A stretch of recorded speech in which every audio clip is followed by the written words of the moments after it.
identified. So this is the reference point which I was referring to earlier, that unless and until there is a reference point created, the gaps cannot be identified.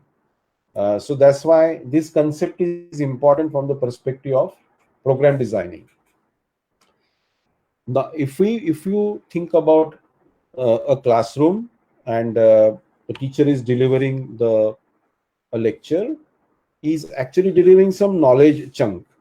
If you think about your current course in this semester and think about what knowledge level it is addressing, factual, conceptual, procedural, and based on that, you'll be able to decide what question you may want to ask quickly. Let's say during the lecture, if a question has to be asked, just the concept is some chunk of the knowledge is delivered. The teacher wants to now identify whether or not the students are at understand level at least. So let's say a question is asked, and it was a factual level knowledge which was delivered earlier, and teacher wants to frame a question which will help the students demonstrate the understanding of the idea that was just delivered. So some of them will be able to do that correctly, some of them will not be able to do that correctly. They will be stuck at remember level. Out of 60 students sitting in front of you, if you are hoping to see 50% reaching understand level and 50% to be at remember level, and if you find that 75% are at remember level and only 25% are at understand level, the gap is 25% in understand. And remember, it's fine. I mean, we were hoping to see only 50%, but there are 75%, and this additional 25% have to be pushed to understand level, right? Because ideally, practically, you can't have 100% to be at understand level. We know that, but what is the practical level? That needs to be defined, and that is again a responsibility of the program designers. Or the course designer, whatever the body that you have in university who has given the responsibility of program designing, they are supposed to think about it, right? And the moment the question is asked, what is the purpose of that question? Question is not for passing or failing the student. The question is actually to be asked for understanding where the students are on this level of cognition, on this scale of cognitive process. And that is what is gap analysis is expected from the perspective of outcome-based education. This, by the way, this level is also called as Bloom's taxonomy, which is famously known as, because that's the word used in the accreditation processes. If the teacher is teaching conceptual knowledge, then naturally you may want the students to be seen at apply level. So naturally a question is framed such a way that the students are able to exhibit whether they could solve the problem by applying the knowledge that is just delivered by the teacher. And again, now if you were hoping to see 33% at understand level, 33 at remember level, and 33 at apply level, and then see what is the current situation, how many of them are able to apply, understand, and remember. And that is the gap analysis.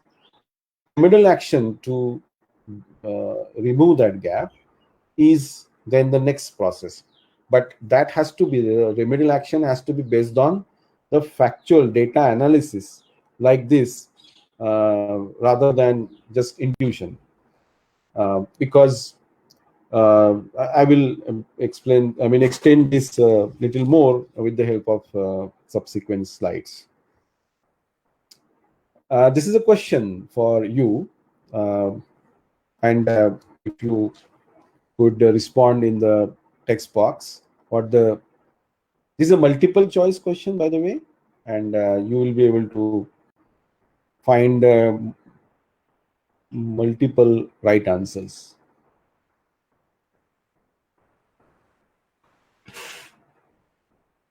By the way, this question is at the factual level knowledge question. So I'm obviously I'm not going to um ask you'll not be able to use your own words to explain these, uh, express your thoughts. So it will remain at understand level, because we are going to just recall what we just discussed with the help of previous slide. So this is a understand, sorry, remember level question. Option 1 and 2 are the right answers. Now I'm going to discuss an idea about how teachers actually use outcome-based education every day. In my opinion, it's not a foreign concept. In my opinion, this is not something new. In my opinion, it is about extending a little more what is already happening in our day-to-day teaching learning. And this is why I think it is like that.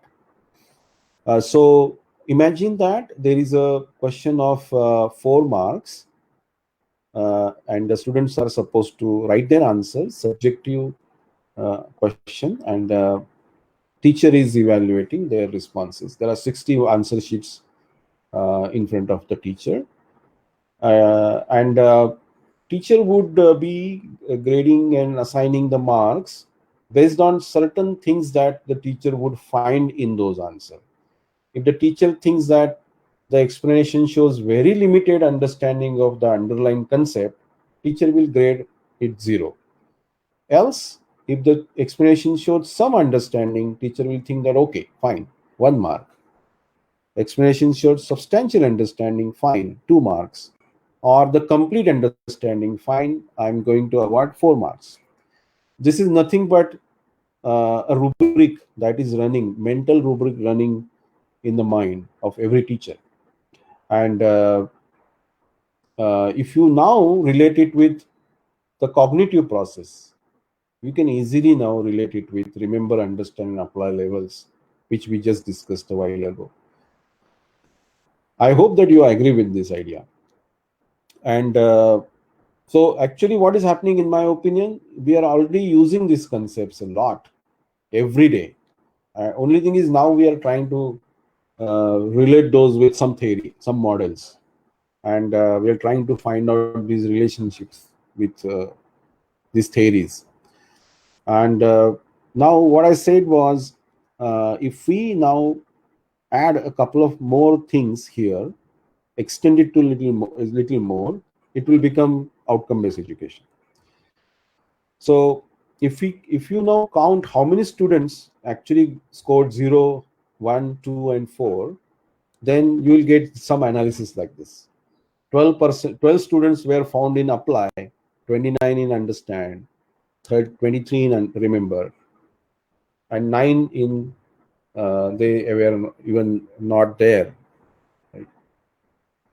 So, but what you were hoping to see probably was something like this, and now you can see the gap.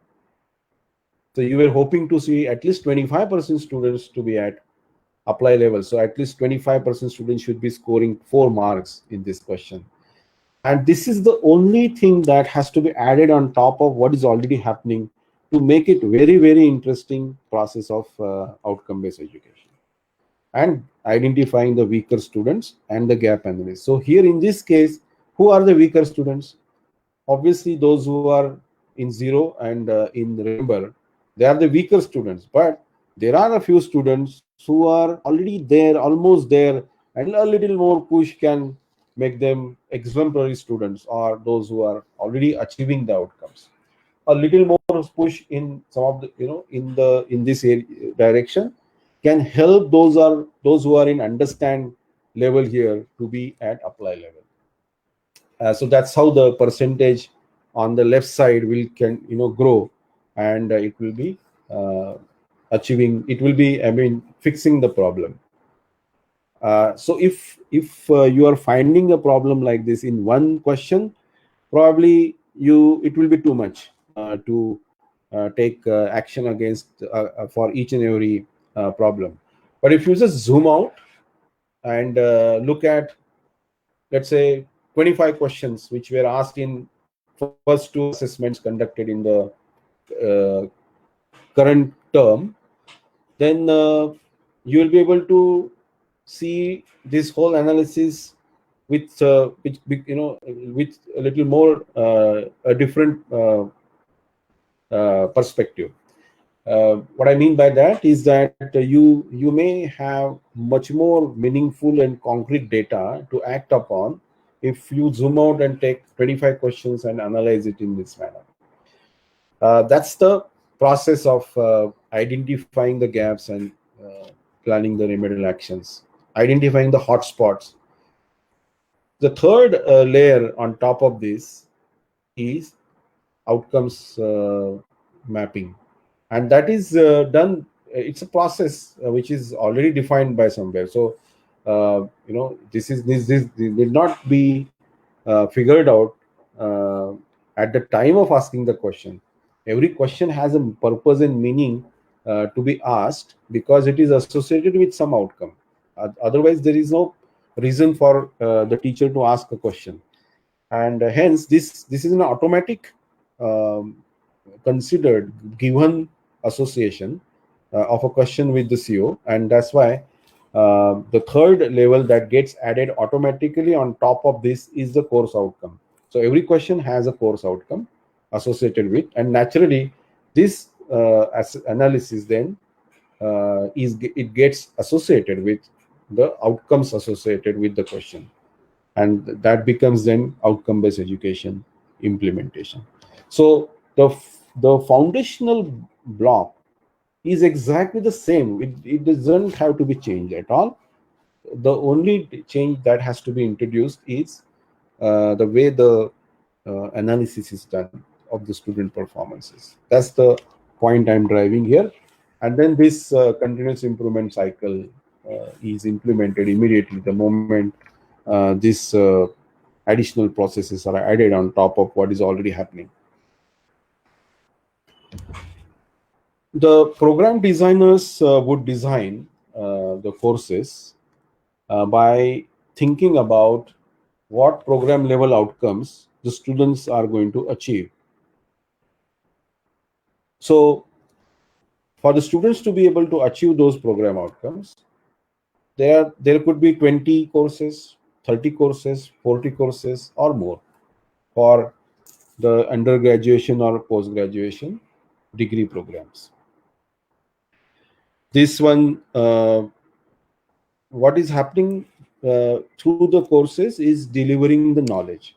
The knowledge is at the level of factual, conceptual, procedural, metacognitive knowledge.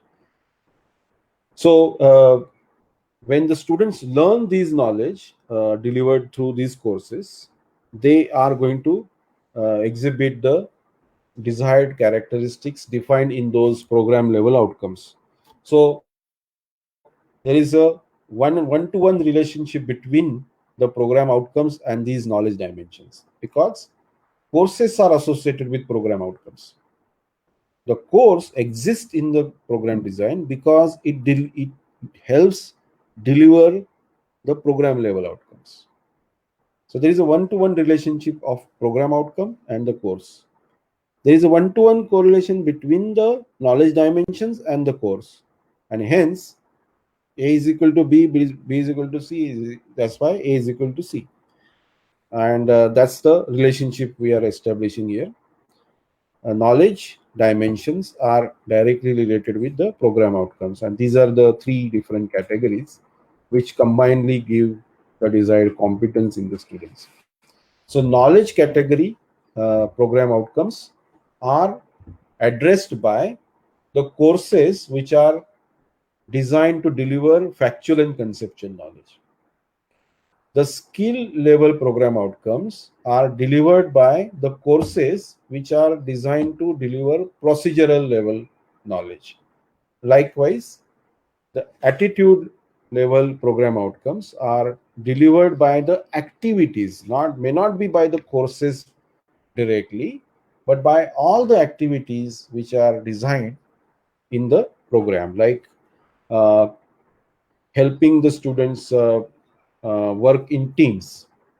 You will immediately see that certain students have started realizing that they are not able to work with others. Creating this self realization itself is the goal of that activity. The goal of that activity is not only to help that student to work with others, but this self realization of the student not being able to work with others in a group activity itself is achieving the goal. And that is the activity defined, designed for metacognitive kind of knowledge. This is a knowledge delivered by the teachers when such an activity is designed. That's the purpose of that activity. You will find immediately that some leaders are emerging. They are natural leaders, and they like to take the things under control, and that's also one of the outcomes, desired outcomes of a team activity there. And such uh, activities are related to attitude level program outcomes. These are examples of program outcomes at knowledge level or at skill level. Modern tool usage, for example, it is about how to do something, methods and skills. And attitude means, I mean, helping them to understand how to lead themselves or others, how to self-assess. And there are quite a few good research papers out there, very small, crisp, 1 or 2 pager papers are there. And those are really useful to understand what is meant here by delivering metacognitive knowledge to the students. It happens through all the courses. It is sprinkled all over the the program. It doesn't have to be a separate program course designed for this. There may be a complete devoted course as a project itself, and that is actually implemented, applying all the knowledge that students have learned, the tool usage and how to use. For example, if the students are designing a small car for competing in Baja competition, then naturally they're applying everything that they learned so far from the courses which were designed for delivering factual and conceptual knowledge and procedural knowledge. But they are working together. They will design the program, they'll create a schedule.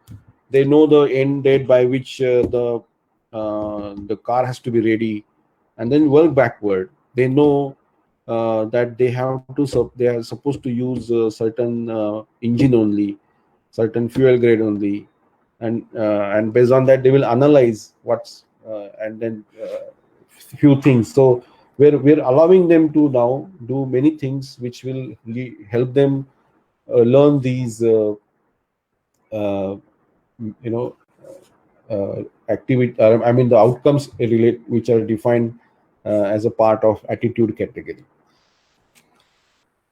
So these are the 3 questions I'm going to flash here on the screen. Essentially, I wanted you to just quickly recognize what this PO is and identify the category in which of which this PO is example of. You may respond in the text box there, because that's the way this can happen right now.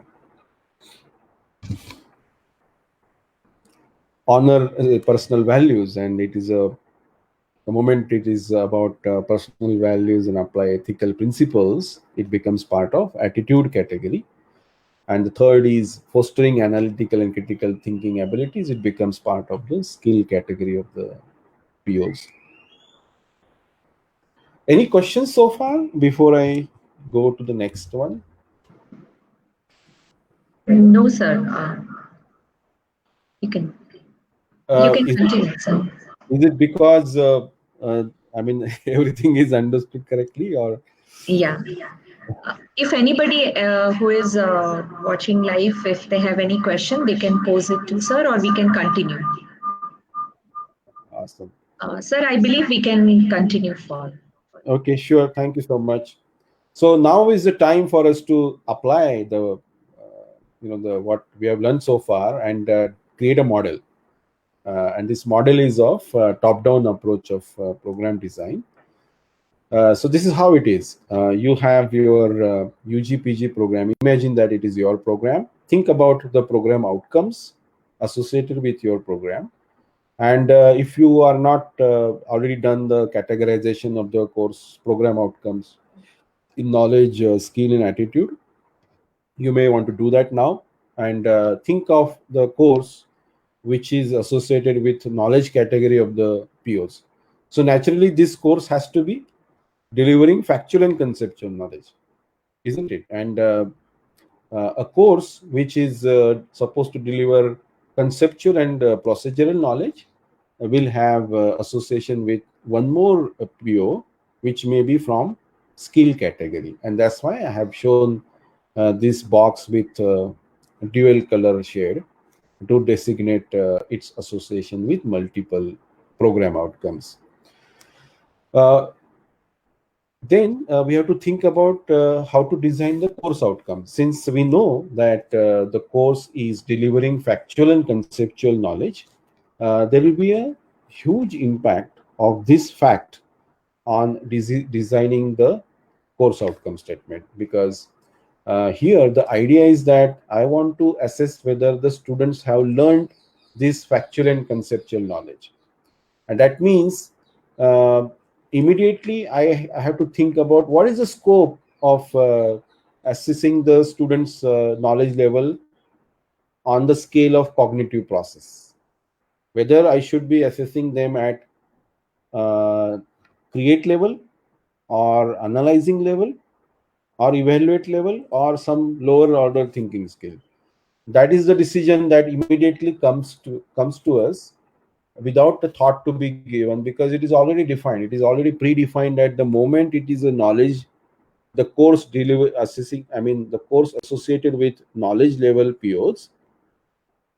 That means it is factual conceptual level knowledge, and that means I have to limit the scope of asking my question to only certain level of cognitive process. Likewise, I have a course which is delivering factual, conceptual, and procedural knowledge. I will have to define some course outcomes which are related to knowledge PO. Some of the course outcome will address the skill category PO. So it's a mix of some COs from knowledge and some COs from skill category. So this is the way the impact will be on the designing of the course outcomes. How would I measure it? The scope is defined already because of the positioning of this course itself. I don't have to really think about it. It is already as per the model that is defined by the program designer. So any question that I have to ask to evaluate the gaps in the learning of the students, I will limit my questions to these levels. But if it is a procedural, then I have to go one step ahead. Obviously, all the questions that we would ask cannot be related to the highest level of cognition level we are expecting here. There will be some percentage of the lower order thinking skill also. Remember, understand, and apply. But it's just about taking a conscious call about what is the percentage of the questions that should be at those particular levels. There has to be a certain weightage given to the higher ordering thinking skills when it comes to a course which is delivering procedural knowledge. And that is exactly what this model is supposed to communicate everybody in the organization, what the program design is and how they should carry out the activities which are to be taken care by them at their end. This is a guidance for that, and this has to be extremely clear for implementation of outcome based education. This is a fundamental and very important step in implementation of OBE. Um, this is a question. If a course has a dual association with POs from knowledge and skill category, it is best described as what? Out of these four options, which you think is the right one?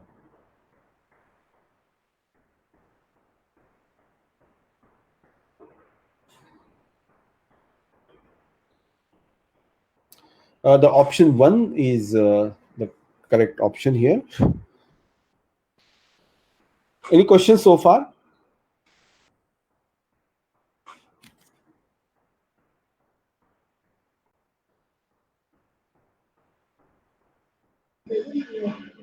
No, sir. That's fine.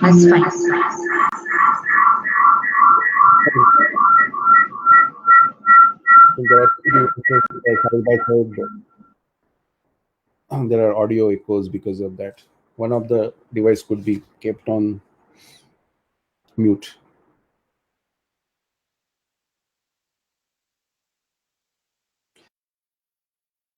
Are what the student should be able to do at the end of the course. Second is it is an effective ability, including attributes, skills, and knowledge to successfully carry out some activity which is identified. And the third statement is the most important aspect of a CO is what it should be measurable. And it becomes measurable because we ask question. And this question is the only vehicle to make it measurable. uh, Let me rephrase this a little bit. Question could be one of the most important uh, vehicle to make it measurable. The some of the course outcomes which are related to POs in attitude category cannot be directly cannot be evaluated by directly asking a question, but looking at the work delivered by the students. Because the goal is that okay, you develop something and show me, and then when I evaluate their response, there could be a rubric which I will use, and I'll be able to say whether the technical documentation was correct, or whether their presentation was addressing certain characteristics which I wanted to see in the presentation. All such aspects will be defined in the rubric, and based on that I will assign some marks. So those are not directly by asking some questions, but it's basically evaluation of the work done by the students. So however, still it is measurable. So that's the purpose of that's the meaning of this last statement. This is a model which is you cannot take this as an absolute and clear guide to you to design course outcomes, but it is pretty nicely done work. There are boundaries are fuzzy here. It can't be like absolute like this, but it is still a really great piece of work done by somebody who did this. Um, Here, what I'm doing is, what is done by this innovator is putting these two scales together: knowledge dimension and cognitive process dimension, as you can see. And then now I would like you to think about your course, and how then you would design course outcomes for your course. Let's think about it. If your course was delivering factual and conceptual knowledge, then the next question that comes to your mind is that what is the scope at which, what is the level at which I should evaluate the students on the scale defined by this cognitive process dimension? Whether I should evaluate them at understand level, apply level, or analyze level, or at remember level. That's the decision to be taken first of all. And then you can find that there's a junction point at which there is a keyword defined there: classify. So if you are delivering conceptual knowledge and if you want the student to be at understand level, start the sentence of the course outcome by using this keyword or action verb: classify.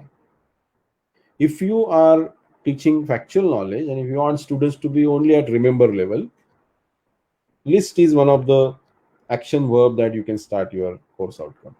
So naturally, when you are thinking about your entire course is delivering knowledge chunks which are and also uh, defined in those units typically. But units are some logical boundaries of the complete course structure. But this knowledge dimension is a it's a another uh, you know idea, which is to be applied differently. And we have to identify what those knowledge chunks are, what is factual here, what is conceptual here, which is being delivered in this course. And then if I have to assess whether the students have understood or being able to apply that, uh, these knowledge chunk that I have identified in this manner, that I will have to make sure that is addressed by my course outcome. So I will design 3 course outcomes, 4 or 5, depending upon how many such chunks of the knowledge that you see in your course. If there are 5 such chunks, then there could be 5 such course outcomes that you have to define, because each such logical chunk of the knowledge has to be evaluated separately. And then next is, what is the scope at which I should assess the students to be at? That's another question, and that gives you a junction point accordingly. Your factual knowledge also could be taken to the level of apply, by the way. And your conceptual knowledge also could be taken to the level of analyze, and based on that, the junction point will give you the keyword. So you are defining 4 to 5 course outcomes statements, and they all can be at different levels of cognitive process dimensions, and based on that you will pick and choose the keywords. Is that fine? And if you now apply the next model of course outcome design, immediately within 5 minutes you will be able to write very nice crisp definition of the course outcomes. I'm pretty sure about it. The first is action verb, which we have seen: apply, classify, clarify. The second is the knowledge, the chunk of the knowledge that is being delivered. The third is the condition, represents the process the learner is expected to follow. And the fourth could be criteria. So it is the knowledge is uh, taught, the action verb is identified rather. Let me start with that. And teacher has identified, okay, these are the 4 or 5 knowledge chunks my course is delivering. I'm picking the first knowledge chunk. I am identifying what the level of what is the cognitive process dimension I should see the students at, most of the students. Let me pick the junction is now identified, and I'm picking the right action verb. Then I have already identifying what the knowledge chunk is that I have represented in the second part of my statement. Now, is there any condition that I have to consider, that they should show me these things so that I will be able to say that yes, they have learned that knowledge?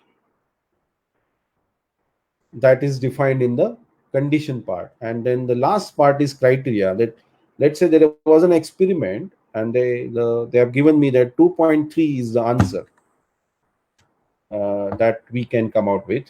Now I want you to compare this with the standard scale that is defined by somebody, and it shows that 4.7 is expected answer.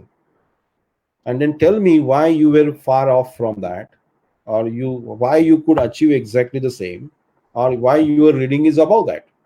Tell me the reason. And if you could tell me the reason, I will say that you have accomplished this outcome.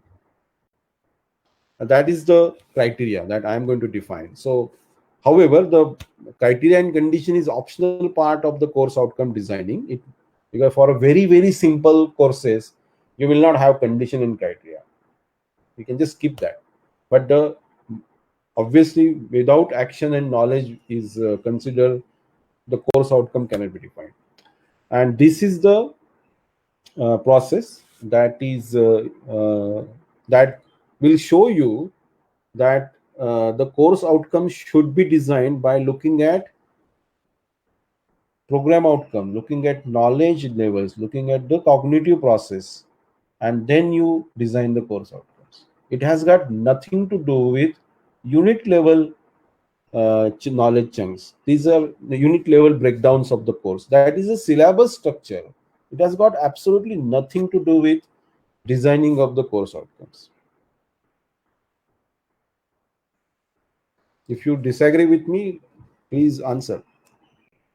So I'm going to show you 3 examples of very nicely designed course outcomes. You can easily now identify the 4 components of the technique that we have just learned. Describe general taxonomic rules on animal classification. There are 3 components you can see. Classify, action verb is there. Knowledge, protista up to phylum, using examples from parasitic adaptation. Clear definition of what is expected there. Third is having even the criteria. Compare its characteristics by obtaining by simulation and lab unit. The instruments are also defined there. This is what you have to do. Using the microcap simulator, TI annual laboratory unit, and compare. Clear definition of all the 4 components. And poorly designed examples are this. Students will execute mini projects. This is instructional activity. Will get knowledge.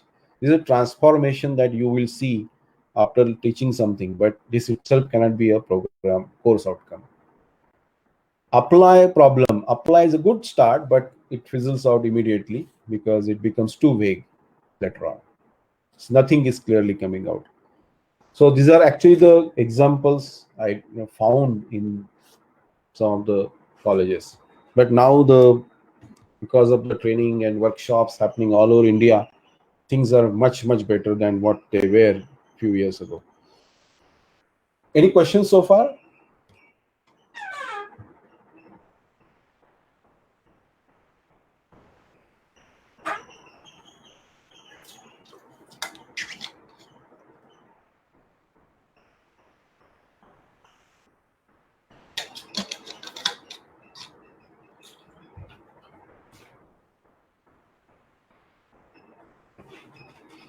Okay, let me go ahead. We time wise we're doing good. It's 4:03, so we still have. I will need around 15 minutes to cover the today's content, and then we can keep 15 minutes for question and answer.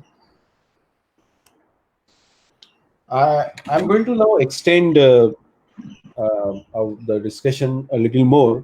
We have discussed a bit about the program top-down program design, and we took example of 2 courses, and we tried to identify how they are fulfilling the requirement of certain courses and certain program outcomes. Here we can pick a blueprint, and we can create semesters, the courses covered in each of the semesters like this, and we can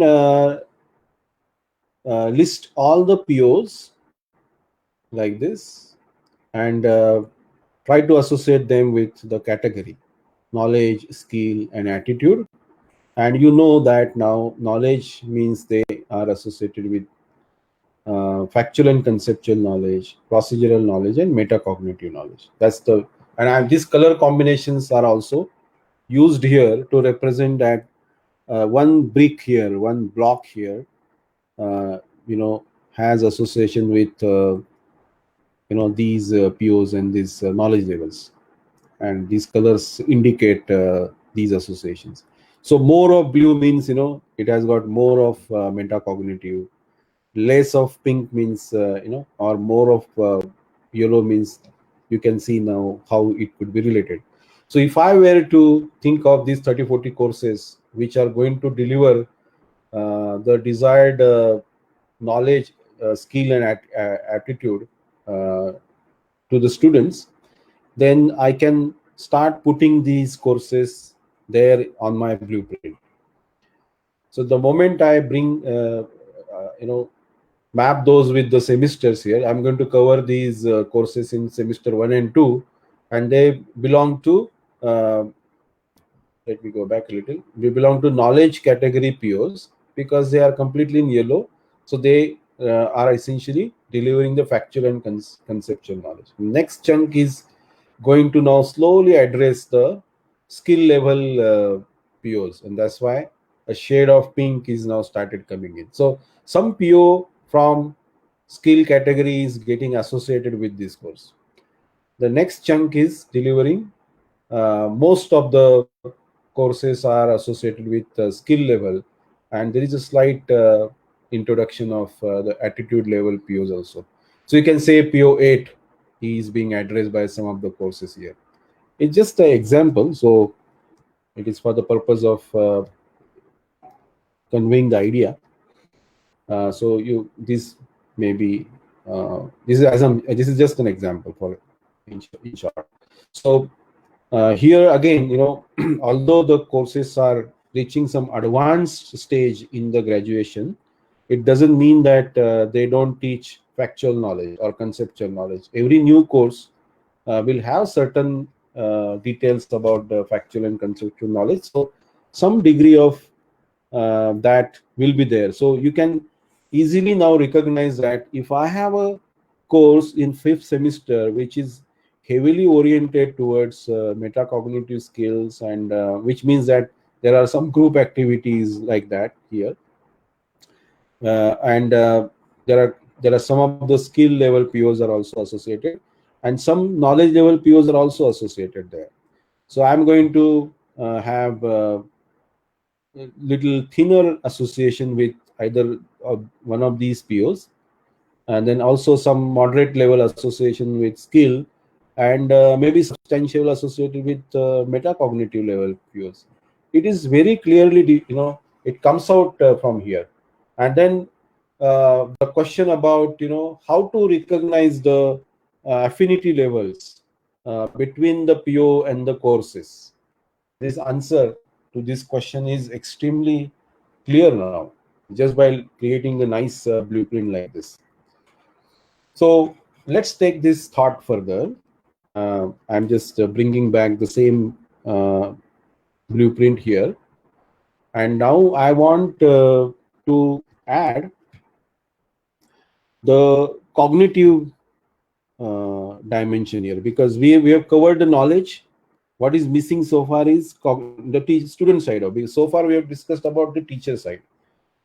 There are POs. POs are being made by these number of courses, and these courses are the boxes of the knowledge being delivered to them.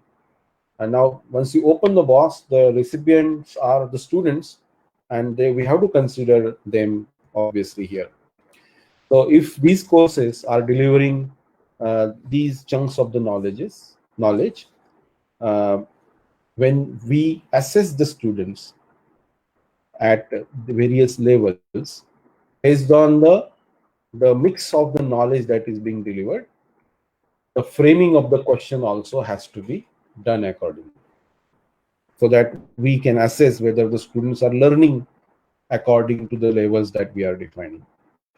So here, what I mean by here is that, okay, this is more factual and conceptual, less procedural. So I will consider these 3 levels. So I may have more percentage of the question, less of this, but the apply level questions may grow here. You will reduce the remember, understand, and some introduction of analysis level question have to come here. Likewise, some percentage will change here as well, but remember, understand will continue to be lower percentage of questions here, and more of these higher order thinking skills. Here in this case, evaluation related questions should be very high and low, and there cannot be any remember level question at this level naturally. So that's the way this configuration of the questions will have to be done, and then the gap in the process of cognition can be identified. Otherwise, if we are asking very, very simple questions here, the performance of all students will be great. It's a false positive representation of attainment of the outcomes. If we are asking very tough questions here, the performance will drop, and that is also a false representation of the student learning outcomes, because they are not expected to be at a certain level of the cognition process. If we are teaching factual and conceptual knowledge, you are okay with them if they, and some of them are able to understand. Not everybody, we know that it's not practically correct. We expect 100% to be able to apply something or able to analyze something. But we've seen the rubric, and that's the concept that is applicable everywhere here. If you have any comments to make, please feel free. And then this mapping becomes extremely clear. This is the interface of imports on which you can do this easily. But the subjectivity of mapping a CO of a question of a course to a PO, it goes away the moment you create a blueprint like this. I have seen that the course outcomes are designed by looking at some units, which is totally incorrect. The course outcomes have no influence of the program outcomes, which is also completely incorrect. So it is just designed for the sake of some tick mark compliance. Then when the question comes that, hey, how do I map my CO with the PO? Because it's written somewhere there. I cannot do any uh, process compliance without this. So literally without any thought, it is just moderate laga do, substantial laga do. And a course outcome has association with all the POs, which is impossible. We have seen that in our model just now, that it can't be like that. A course is supposed to be delivering only factual knowledge. How can it have association with skill level program outcome? It can't be. But still, just because it is done very randomly without given any thoughts, there are associations done with, just by closing the eyes, laga do isme ye, substantial laga do. That's the kind of frameworks are designed. And naturally, what will happen, nobody will have any interest in outcome based education if the framework is designed in this manner, because everybody knows that वो सिर्फ compliance के लिए है. But if you are expecting some output of these efforts being taken by everybody, if you are interested to improve the employability outcomes of the students, this design has to be done with a lot of thought given to that. And this journey begins at a right program designing and right course outcome designing. Course outcomes have to be designed by looking at what is the scope of this course. The course has to be designed by looking at what is required to be achieved by the students at the end of the program. And then the questions have to be designed by looking at what my students are supposed to know, and not for passing and failing them. So this is what I am summarizing here today. I mean, what we discussed today in this only one slide. Now I'm open for questions.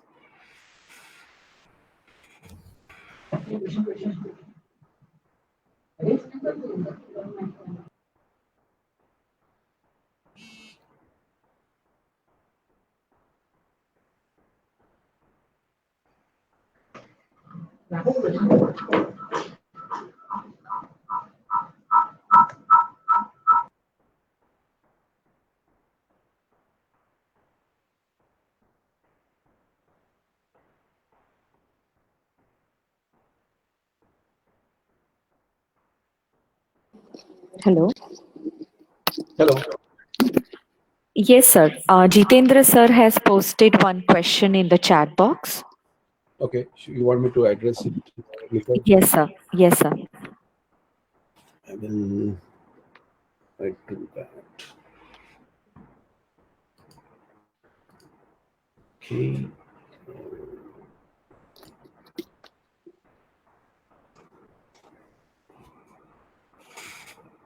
Is it necessary that CEOs can represent multiple outcomes like focus on employability, entrepreneurship, or skill development?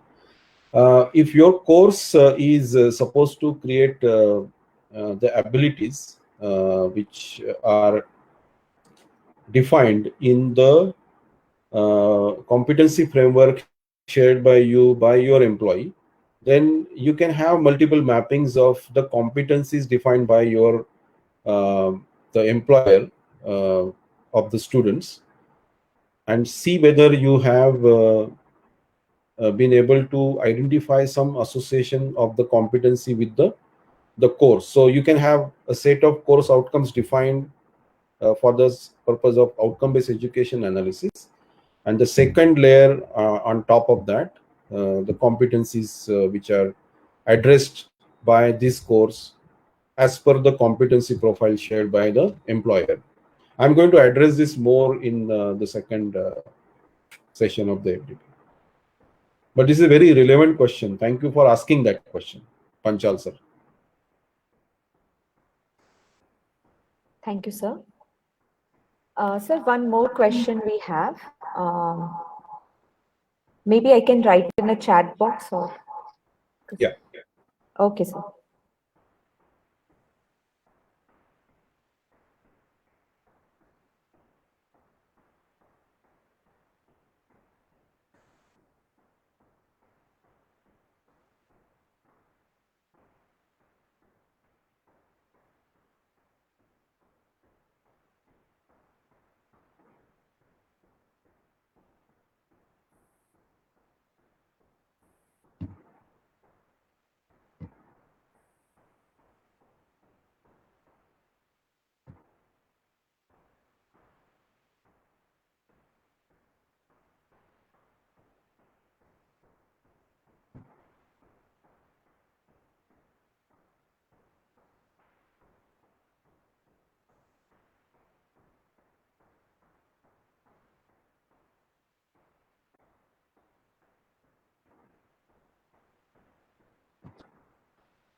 Sir, Mapping.